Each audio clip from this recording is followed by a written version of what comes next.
attachment styles and their impact on dating. I guarantee you no one out there that is listening or watching today's podcast of 50's AF has a clue what attachment styles are and honestly how important they are. I got to tell you, this book, I'm going to try and get up here, I highly recommend for anybody that is dating or, having a funk in their relationship. You will learn a lot. So with that said, I have the great pleasure today to have a guest with me to talk about attachment styles and why you need to know about attachment styles.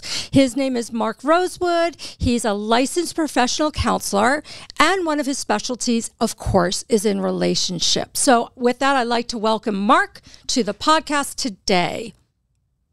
Thank you, Nicole, for having me here. It was great to be here. Well, it's great to have you. And Mark is going to be moving to Florida soon, so we'll be able to maybe do a part 2 of something in person. So there you go. Yep. Yeah. So how this happened is Mark was visiting and we got into like a deep conversation about relationships, and he was in the middle of reading this book and he was starting to tell me a little bit about it. And I was like, wow, this is really cool. So of course I had to kind of dive in a little bit and learn a little bit and realized this could really help people understanding what attachment styles mean, how to describe them.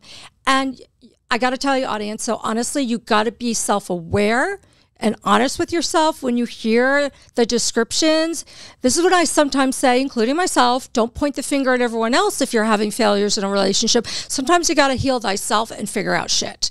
So understanding attachment styles can provide like an insight into relationship patterns. And patterns are important. We all know that if you're divorced, out of a relationship, maybe repeat patterns of failure, i.e. the word pattern.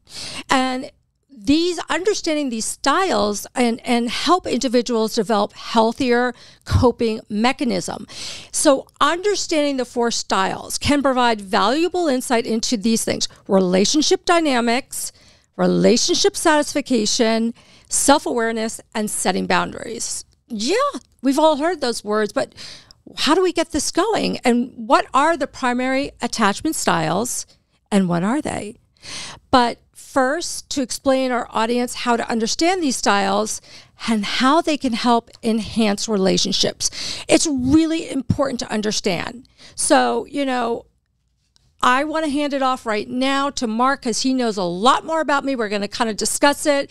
But before we discuss it, Mark, can you just state the 4 attachment styles before we go 1, 2, 3, 4?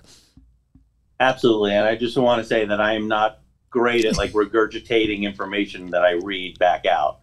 So the attachment styles that I understand, there's the anxious, avoidant, stable, and disorganized. Now you said that there was disorganized. I don't remember reading that in the book, but then when I read the disorganized description, I was like, yeah, they're fucked anyway. That's why the book doesn't really talk about them that much. So stable, they actually use the word secure. Technically secure. Yeah. So it's secure, anxious, avoidance, and disorganized. And there's a reason they're in that order.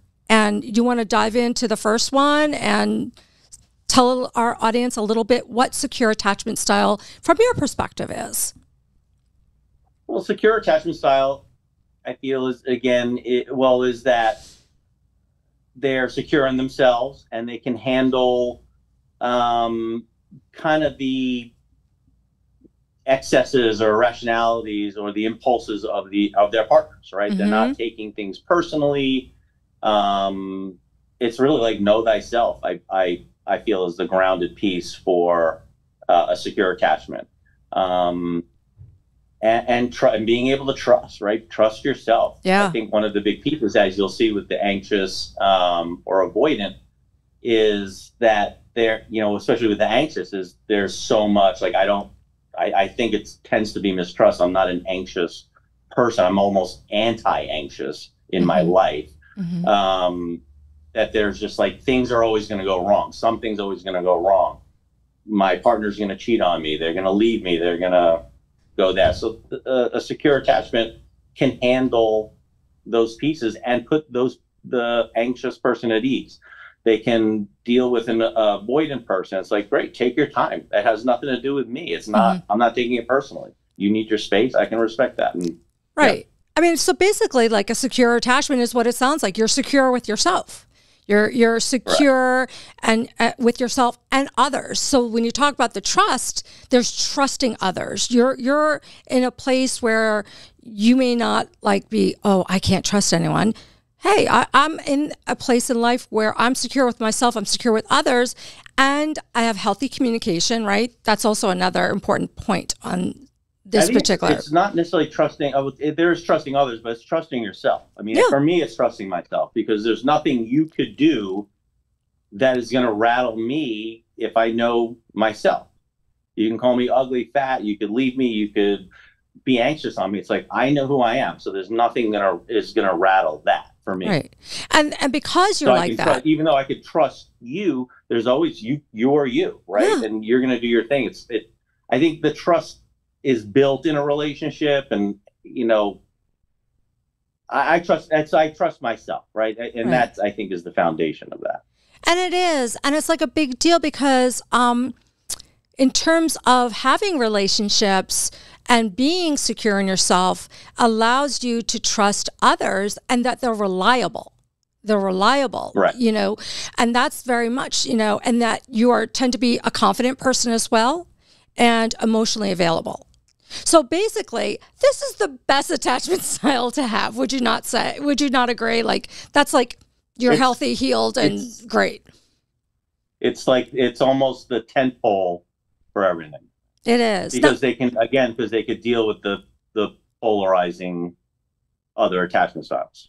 So basically what you're saying is, if you're a secure person, attachment style wise, the other three that we'll get into, you're like the anchor. And so if you wind up with dating somebody or introduced to somebody that will fall into the other attachment styles, you might be able to bring them up maybe, or not so much, to be secure. Yeah, you can put an anxious person at ease. Yeah. God, I need that. You can allow an avoidant to do their thing. Mm-hmm. These words don't mean much to you guys yet, what we're saying, the titles, but it's smart that Mark is kind of bringing it in to the discussion. You don't know yet what those are, but it's good to understand and go, oh, okay, I understand what he was saying. And this is a kind of podcast, you know what? You might want to go back a few times and listen to this, because it really, when Mark first introduced me to this, I was like, wow, this is like a Bible to dating. It is in so many ways, in terms of if you understand where you are and you're honest with yourself, and perhaps you might be with somebody and it's not going well, and understanding what kind of style they have might help you navigate the relationship or the dating process a little bit. So that's kind of why we're going over this. And that's why this podcast is so geared to females and males. It doesn't matter yeah. Can I interject? So the irony is that it was my ex that gave me that book after we broke up. And because the relationship I had no idea what was going on. I was in the relationship. It was very tumultuous. I was not myself, I'll say, like unlike anything. Mm-hmm. But it's interesting reading the book, is you almost can't help but go through your history of relationships. Like, oh yeah, that person was anxious, and this is why I was doing these things.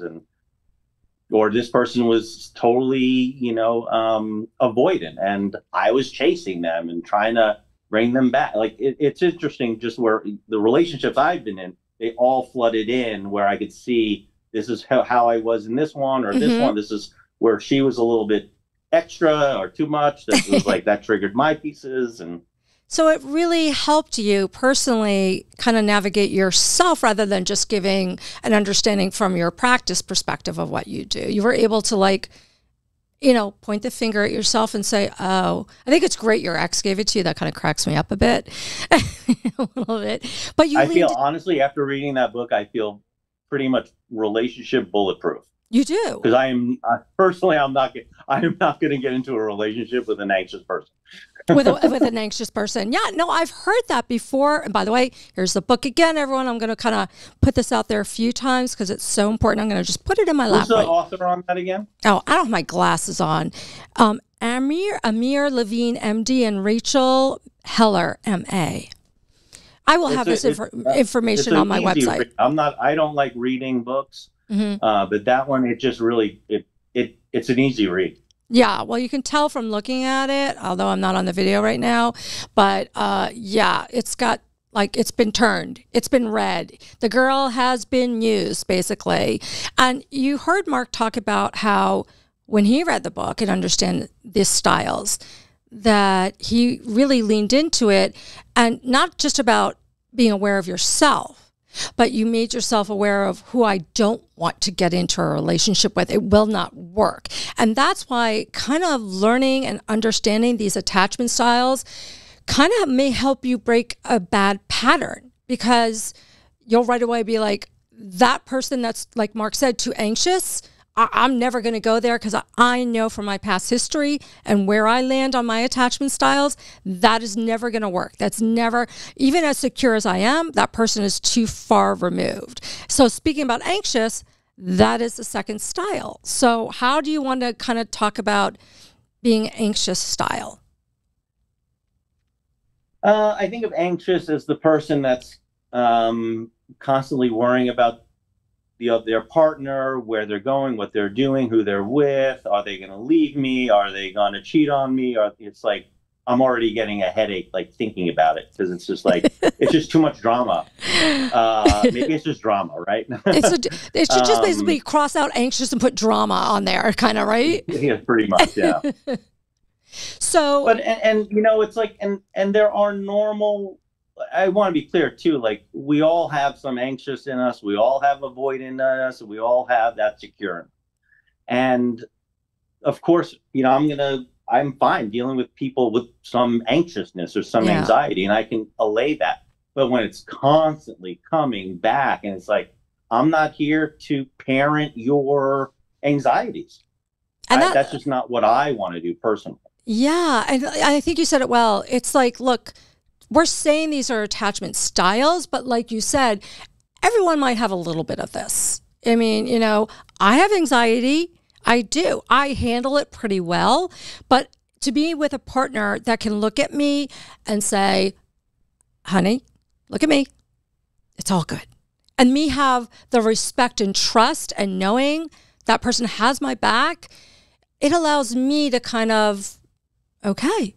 So that's why, like, there's different levels of anxious. There's the one I just kind of explained, which is workable. And then, like, I knew somebody that told me about a relationship they had. And, you know, I always say flying is a great test of how a relationship is, because, you know, what time do you get to the airport? How long do you want to be at the gate? When do you want to start standing? Like, all these little things are telltale signs. I think it's like the best experiment for a couple to try out, because it tells you so much. For example, I like to get to the airport with plenty of time. A lot of men, by the, you know, like 5 minutes before boarding. That would not work for me. It really would not. It doesn't mean I'm overly anxious. I just like a little stability in my time. And then there's people that are like, we don't need to be at the gate. We're in group one. We don't need to stand up. I think it tells you a lot, because there are people, and going back to my story, this one gentleman told me about how this woman made him so anxious all the time. They weren't sure. The family wasn't sure what was different with dad in this perspective. And they were like, you know what, Dad? Ever since you've been with her, you're like an anxious flyer. And you're just like anxious about plans. Of course, they broke up and he was able to see it. But that's kind of what we're talking about here, is identifying and going a little deeper on that anxiety. There's acceptable anxiety, like you said, Mark, that we, you know, can have. And the other thing that they tend to have an anxious attachment is a little inconsistent in their communication style, if you want to get you know, like down to the nitty gritty. And they can sometimes be a little needy, a little needy, more than somebody that's secure. Would you agree on that? Needy, maybe. Yeah, controlling. Controlling. Is the word that was coming up for me. Okay. So controlling. Like Yeah. just needing to control every aspect of my life. Like we have to get to that airport on time, and we have to check our bag. We did this. It's like, whoa, like chill out, man. Like things will happen. Things like that's how I am. I'm just more like, the universe provides, and sit back and relax, have a good time, and enjoy the ride. Right. And you know that not all women are going to match that, right? I mean, that's what you're learning, Right. know. But in your first example, you were like, all right, you might have some, anxiety about like, where are you going? Where are you going to take it, baby? It's like, okay, like, I'm here for you. I got your back. Like, I'm just going to go out with the guys. We'll be back. No, I don't need to say that I'm not cheating on you, because that's part of the foundation of the relationship, right? But if I have to do this every day to kind of allay your fears, then that's more work than I want in a relationship. Good point, because I don't want to spend my effort in a relationship calming you down all the time. I want to enjoy you, right? I want to be with you and enjoy just what we can create together, not having to allay all your fears and because then it does create something on the other end, which we'll get to when we talk about the avoidant. No, it's so true. And you tapped on the jealousy thing. They tend to be a little jealous. Like, I personally, if a man was jealous, I never give them a reason to be. I'm like, dude, bro, whatever you want to hear these days, the kids use, but it's like, I'm the last person to ever say that I am going to make you jealous. Like, I don't step out. I don't do these things. So if a man is like, and I had this happen when I was dating, and it was so screwed up, Mark, I got to tell you, like, I was dating this guy, very distinguished, and had his shit together, or so I thought. And like, as we're dating, he would make little things like, why do you like a particular man's comment on Facebook? I'm like, why do you care? It started off like that. And then he was like, no, I don't want you to be friends with XYZ. And I'm like, look, I don't think you have a right 2 months into a relationship to dictate who I'm friends with or not. Then it went to, oh, you need to take down all the pictures of you and your ex. I'm like, I'm going to erase Thank you for letting me know who you are, buddy. Bye. Well, this is why I'm using this example. I never had this happen. Had I known about these styles, I might have been able to not waste 4 months with this idiot. And for those of you that want to know, he's Mr. New Year's Eve is the idiot. Hi, Mr. New Year's Eve. And, it really became like we'd break up. And I've never had one of those relationships where you break up, get back together. I was like, this is effed up. Like, dude, I just can't do this. And so I was busy, honestly, Mark, doing my own thing. So it was convenient. But as the relationship went, it was like more. He accused me of like cheating on him. And I'm like, how? Why? Like, so here's the kicker, Mark. Are you ready for this? Months later, maybe a year later, I have somebody, a mutual friend on Facebook, and they called me. And she's like, hey, Nicole, is it okay if my friend calls you? She thinks you dated the same guy at the same time. And I'm like, all right, whatever, because I haven't dated that many guys, but I'm like, yeah. So she was lovely. We got on the phone. Sure enough, this asshole was dating 3 women at the same time, doing the same shit to all 3 women, saying the same things, accusing them of the same things, following them around. And yet he was the one accusing everybody of this. I don't even know what strategy or relationship he's in, but he's just fucked up in that category. Deflection. Is that what it is? Projection. Yeah. I mean, look, if I believe, like, I tend to think people tell the truth. I mean, I could tell if someone's lying, I believe, or I tend to trust people because I trust myself. If I'm lying and cheating, of course, I'm going to be thinking that you're lying and cheating. Because why wouldn't you? Don't we do that? Doesn't everybody? Because that's what I do. I've never been a cheater, so I don't know. And that's a whole nother level of messed up stuff that we do, that we project onto our new partners. Yeah. And we build this facade of like, either we build them up, and it's like guys can come off as very secure and strong and built, but a guy like that who starts that you're cheating, you're doing this, yeah, fuck him, man. He's a pussy. He doesn't. I have no respect for that. No, trust me. I mean, that's why I wasn't like really all in, to be honest. I mean, it was like, that's why he's called Mr. New Year's Eve, because he like dumped me the day before New Year's Eve, which I was like, dude, go. You did me a favor. I'm over it. Doesn't even mean anything to me. Well, he had a dump. He had One three women. He had a dump too for New Year's Eve, right? I don't know. I don't know. But listen, God bless the girls he's with. And, I always just want to see him so I can tell him. Call into the show if you've dated Mr. New Year's Eve and tell us your experience. So true. So true. And, you led into something really funny that I'm actually doing. And it's a little secret, I'll say right now. So I'm going to be doing this fun thing. I haven't really announced it, but I'll give a soft announcement. It has to do with every week telling somebody worst date story that they're going to submit. I think that's going to be absolutely hilarious. So yeah, I guarantee you I got a few of those coming to me, some worst date stories. But yeah, that was like totally messed up. And I got to be honest with you, it took me a while to wrap my head around that. Like I didn't understand why he was accusing me, because I've never done that.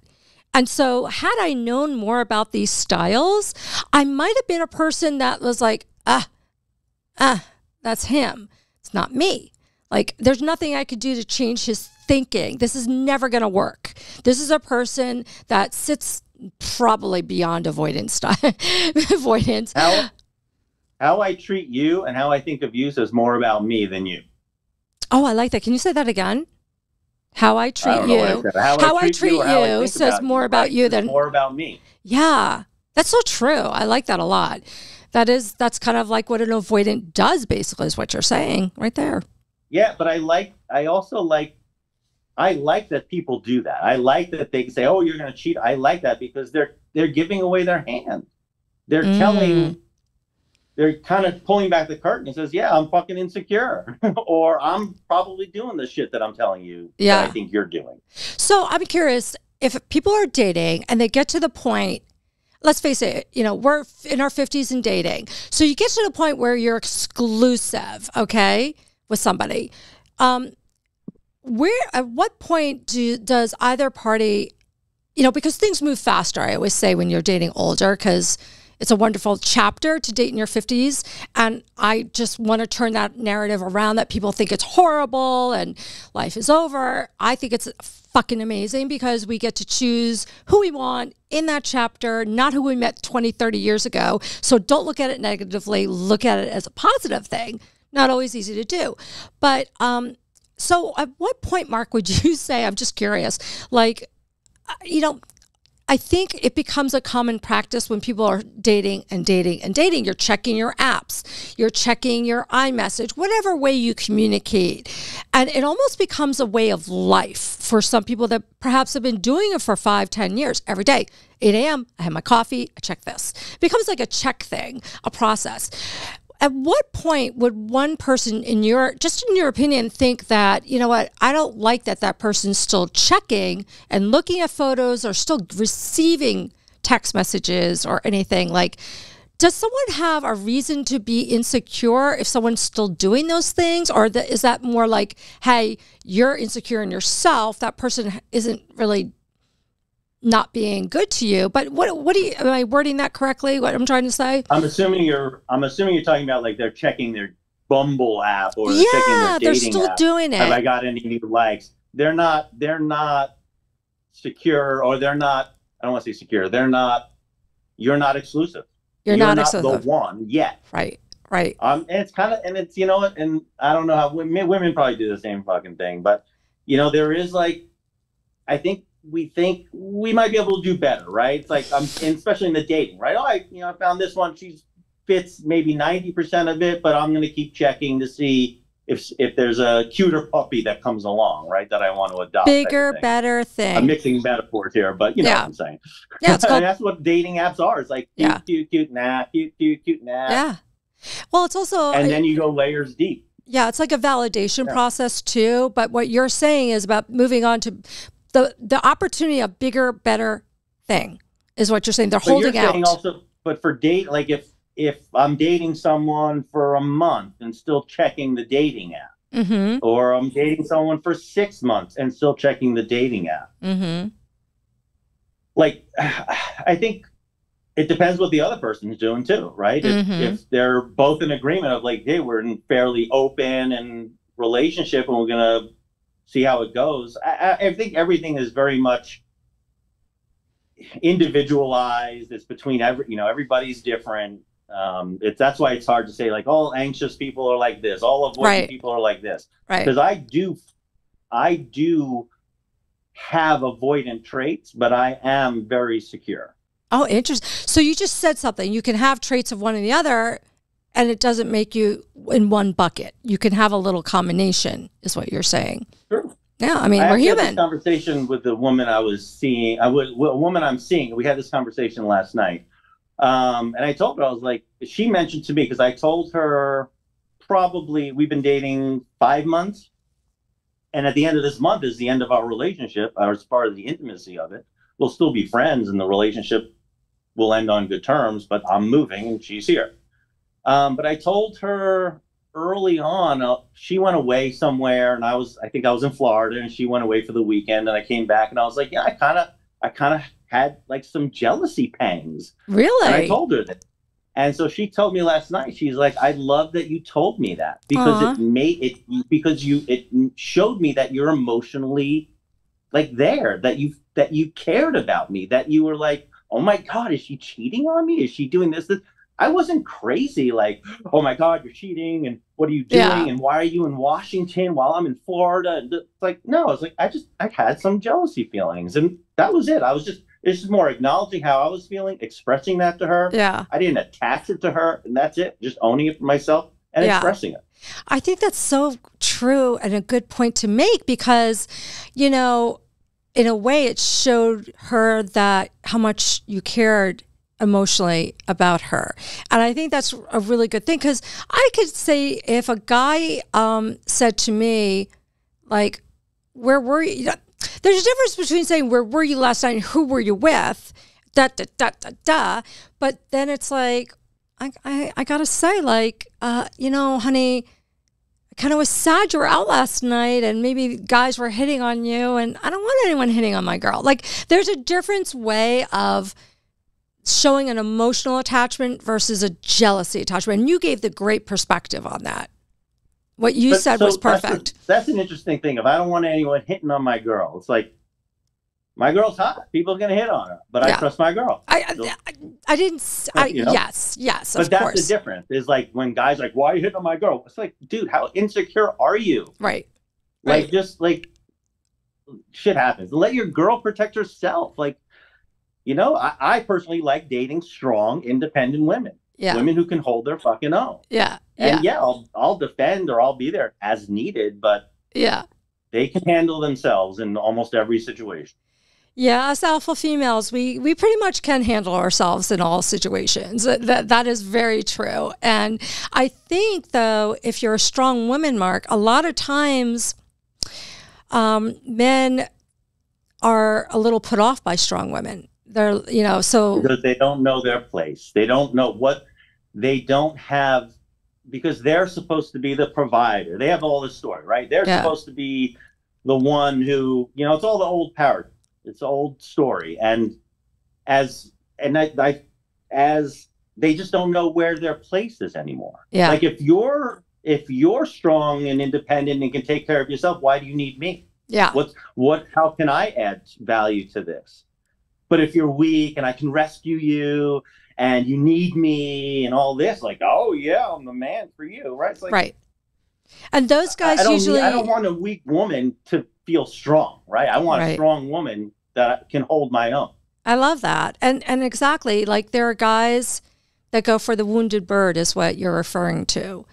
And it's easy. Yeah. It's easy. Well, how is it easy? Tell us how it's easy. Because we can charm them and fuck them, and that's the end of that, right? And move on. It's because again, the same thing with guys. I mean, there are guys who are just like, women can take advantage of them as well. Yeah. No, it's not that a woman would, because I don't know a woman that wants a weak guy. I give But one. there's again, if we could work on old paradigms, and we're over 50, right? Yeah. So it's like we have 50 years of old messages that are coming through Yeah. of what a man is. A man drinks beer, and a man, doesn't cry. He gets angry, and that's good. Yeah. And he's, can curse and he can yell. But as far as expressing his feelings, no, I can't handle that. It's like, it's such bullshit. No, it is, and I think you touch on a point. Some people in their 50s are still old school, and some people aren't. I mean, we're the we're Gen Xers. We typically are gritty, strong, and like we're straight shooters for the most part. But that's a stereotype, and I do think that you do have the challenges of men that are like, I want to take care of you. I'm the macho guy. And the problem with that is the women in Gen Xers were like, we bossed up, we accomplished, we own businesses, we take care of shit, we raise family, and all you did is work. Fuck that. We're stronger, better, a little bit of that goes on. But I think it's interesting about the wounded bird thing. And I feel bad because what happens in those situations are, what are you going to continuously fix that person all the time? It's probably going to get fucking draining at some point. Like, I don't know what's attractive about that, but you did say something about a man that's not strong. Like I call it with a spine, a strong spine. And I'll give you one specific like asterisk mark on that. And that is sometimes a strong ass woman needs to be a strong ass woman. She needs to call the shot. She wants it. That woman does need to pick a guy that doesn't mind taking the back seat a little bit. I want to call it a little bit of a weak spine, but sometimes two bulls, they don't work. So there are some women out there, and you just need to be honest with yourself if you're that kind of person that say, I need a smart man, I need an accomplished man, he must have all these traits. But you're constantly having bad relationships because you got two bulls going at each other. Whereas, as women who are accomplished, sometimes you might want to go, what is it I really want in a relationship? What am I seeking? Do I want to be the one who calls the shots and this guy that fulfills my other love languages? Because there are women out there like that, and they continuously will have failed relationships because they're always picking another bull. What do you think about that? Well, I would say like if you're, because one thing you said is like if you got to do that soul searching and say like, oh, I need a guy who's a little bit weaker, or I need to do whatever you said. I have to rewind it. But my question was, why do you need that? What is it? Why do you need that? If I need a wounded bird to feel strong, why? What's the deficit in me that needs filling? If I need a weaker person that they can take the backseat to me because I like control. I like to do things my way. I like whatever. It's like, but what about your partner?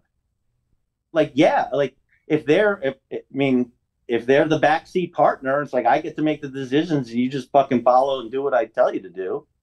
I guess happiness to you if that works for both of you. But to me, it's like I think this is probably a good segue into the disorganized attachment. The disorganized, I don't really understand because it's like, they're just fucked, man. It's like, it's like, if you're disorganized at 50, it's like, what have you been doing with your life? Like, have you done no soul searching? Have you like some personal growth, some self-understanding, self-reflection? The disorganized is like, I don't remember what it says for that, but it's yeah, I'll say it. I don't remember the book really touching in on that much. Yeah, so disorganized, because it's a good thing to actually read. So it's inconsistent view of self and others, chaotic, unpredictable patterns, confused communication, difficulty expressing needs and emotions. They have like obviously relationship challenges because they're so intense with their emotional. They're like up and down. It's almost like being bipolar, and so it's hard to navigate. And their dating struggles are that they engage in inconsistent or self-absorbing behaviors. Like Mark said, they're just fucked. You know, you're absolutely right about that. They basically are, you know, and maybe they're not ready for they're fine dating. Maybe they're not ready for a long-term relationship. Yeah. No, it's so true. It's so true. You know, but it's the avoidant piece that I like, because there's a lot of those traits of like, I mean, I can really only speak for men. I've worked with a lot of men, and I'll just speak for myself, right? I need my space for my own self-reflection. And if you're in the room and you're saying, hey, how can I help you? And let me ease your concerns, or talk to me, just tell me what's going on. It's like, oh, look, like I just need to turn the TV off. Like I need the silence and the space and just to collect myself. That's just how I work. And it has nothing to do with you, right? It has nothing to do with my partner. It's just, that's what I need to energize. Yeah. Or to reflect, or just to process. And that doesn't mean I exclude my partner. I'm never going to talk to them. But right now I just need some space so I can figure it out, so I can come back to the table and communicate to you how I was feeling or what was going on. Yeah. But in the moment, it's like I have no idea, and I need space and quiet to process that. I think I'm the same way, honestly. Maybe from being a strong, only child in a fucked up childhood and always have to be in survival mode, whole different conversation. But these kind of people, we rely on ourselves to make a lot of decisions, not others. So I find a lot of people like myself, and like what you're talking about, but may not hold true to you, is I will not spout off like how I'm feeling or want to react. If I hear something and I think it needs and requires me to like kind of think about it, I need my quiet time. I need to go be by myself in my situations with my dogs, reflect. I love good communication. To me, a relationship with good communication is so essential for my love language. Let me ask you this. If in that scenario, you're taking your space and you're quiet, and I keep texting you, hey, just talk to me. Just tell me what's going on. And, you know, how come you're ignoring me, or how are you going to feel? What are you going to do? I'm bouncing. I'm bouncing is what I'm doing if they're doing that. I mean, you know, if you can't let me just sit and feel what I feel and revisit it with intelligence and thought, we're not aligned is the answer to that. And I think women need to understand that too, that it's okay to say like, hey, can I just reflect on this conversation? Men, don't be offended if a woman asks that. And women, don't be offended if a guy, I don't know if guys are in tune as much as you. Hopefully some are and have done some self-reflection and being present and, you know, showing up in a healthier manner than perhaps your 3 divorces and why you got divorced. I can't stand people that point the finger at everybody. I mean, Mark, do you find when you're coaching or giving advice that in couples or just in general, people are so quick to point the finger and not take ownership? Or how do you feel that people are today on that line? Well, I agree with it. Well, it's hard. I think it's harder for us if we haven't done that. Your work, I'll just label it as that. You've done your own work. Then it is easy to be the victim of, you know, it's because she does this, I do this. It's her fault that I do this. It's like you got to start with yourself. What's my responsibility in this? It's like, yes, when she does this, I react like this, and I have to take responsibility for that. Can I react a different way? Maybe. Do I want to? Maybe. I don't know. You know, everything's situational and depends. And you know, it's interesting because sometimes I get people that comment on a video or on a podcast, and a lot of times I have these guys commenting on other guys saying, they're the P word, and you know, and get a grip, be a dude. You know, there are men out there that just like think their manlyhood is ruined if they get in touch with emotions, and they'll make fun of other men still for doing it. And I think that's sad. I think that's really sad that only women, it's okay in our society to go into therapy and do stuff.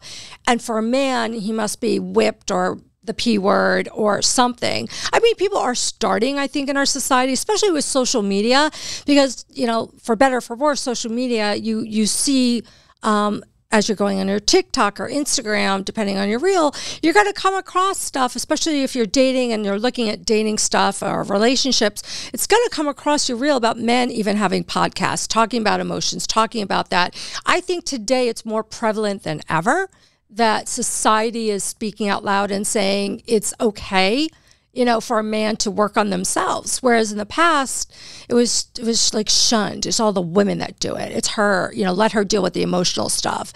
And I think dating in your 50s and above, you still get a mixed bag of men in that situation a little bit. Like some just think, no, I don't talk about my emotions. You know, I'm not, you know, women just take me for who I am. I'm not going to, that's another thing. Take me for who I am. I'm not going to change. Well, how's that going for you? Take me how I am. I'm not going to change. You've been single now. You were started at 50 and now you're 56. All right. You don't want to dig your feet in that sand and stay in that spot. You're going to kind of die alone in that spot, you know? And I think, you know, listening to people like I've had other guests and listening to Mark talk about it, you know, I'm hopefully, you know, we're putting out there that, you know, guys, I can't ignore my large male audience, that you're hearing, like, don't make fun of people. And you know what? If you really do want to find a partner in life, you truly do, and you just don't want to be a serial dater, you got to possibly take a look at this book. Okay, it'll be on my website, all the information in case anybody forgets. But, you know, you got to do a little self-work on yourself. And I want to plug Brené Brown, The Power of Vulnerability. Oh. I watched that, like, I think, you know, 10, 15 years ago, and that changed the way I look at it, right? A strong man who can withhold his emotions and, you know, be angry and the alpha male bullshit stuff. It's like, yeah, it's a strong, stereotypical man. But a guy who could stand in his power and say, I feel sad that, you know, this is how things are. It's like, you know, and to express their feelings. Or, yeah, I felt a little jealous when you were going out with that guy. Mm-hmm. But it's not crumbling me. I'm not like, oh my God, you're going to leave me because you just like, dude, get your shit together. But I can say, like telling my girlfriend, I'm like, yeah, I felt some jealousy when you went away, but that's it. It's just owning. It's owning your shit. And you should be able to express yourself and own your vulnerability. Yeah. It doesn't make you weak. If anything, I think it makes you stronger. I agree. And I would probably say that women see that as somebody who's stronger. Nobody wants a guy crying on the street, and there's time and place for everything. But a guy, I mean, if I feel safe, I've cried with my girlfriends in the past, but I have to feel really safe, and it's hard for me to cry. I know I have it in me and I need to, but it's like, there have to be certain conditions, and I have to have that trust and safety with the woman I'm with. And I know that she's strong enough to hold that. Yeah. And I'm strong enough not to be able to fall apart, but then recollect myself and say, thank you for holding that. I'm better. I love that. And, you know, I love the fact that you shared some of your personal experience to explain a little bit about these attachment styles. And obviously the thing that, you know, we're hoping that comes through is that you guys are hearing it's not black or white on any one of these. There's a mixture. It's a melting pot.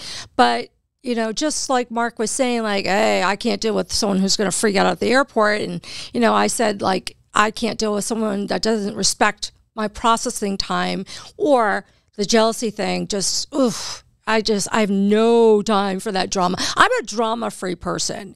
And I do find a lot of men say, oh, the women dating in their 50s, they're like, you know, gold diggers, they're drama, they're a mess, there's no one good left, good luck finding. Okay, and how are you doing? And why are you commenting at, you know, 60 years old and you know, still looking for a relationship?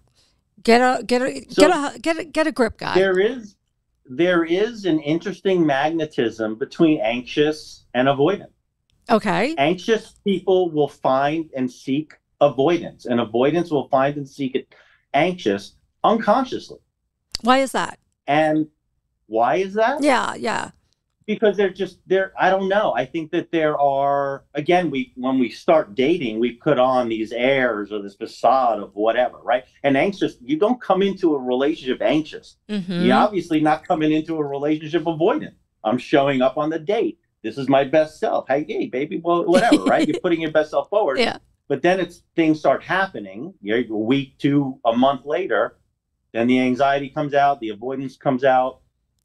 But for whatever reason, those two have a tendency to attract.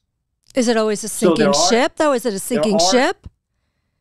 Is it what? Is it a sinking ship when those two get together? Like it's never going to work? Or are you saying like sometimes they work it? I am a firm believer of giving your partner your instruction manuals. Ooh. This is how I work. Like for me, I even tell my kids, like, if you want to get my attention, just say Mark first. Don't start talking to me and expect me to feel like you're talking to me, because I'm not paying attention unless I need to.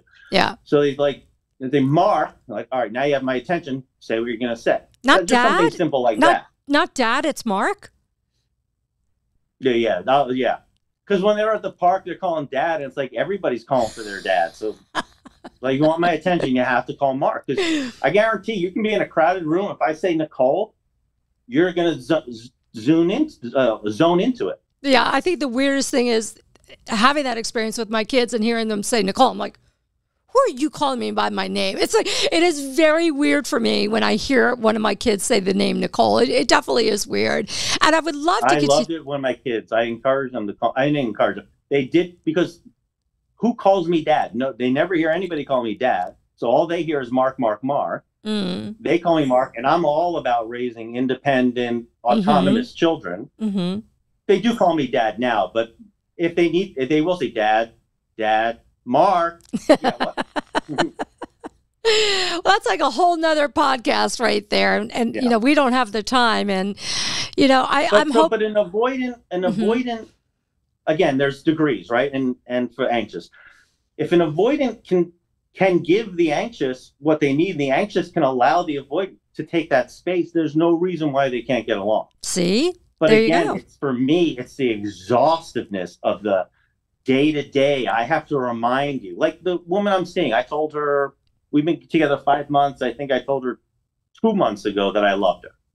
And I don't tell her I love her often. I don't tell my kids I love them often. My parents told me they loved me multiple times a day, every day.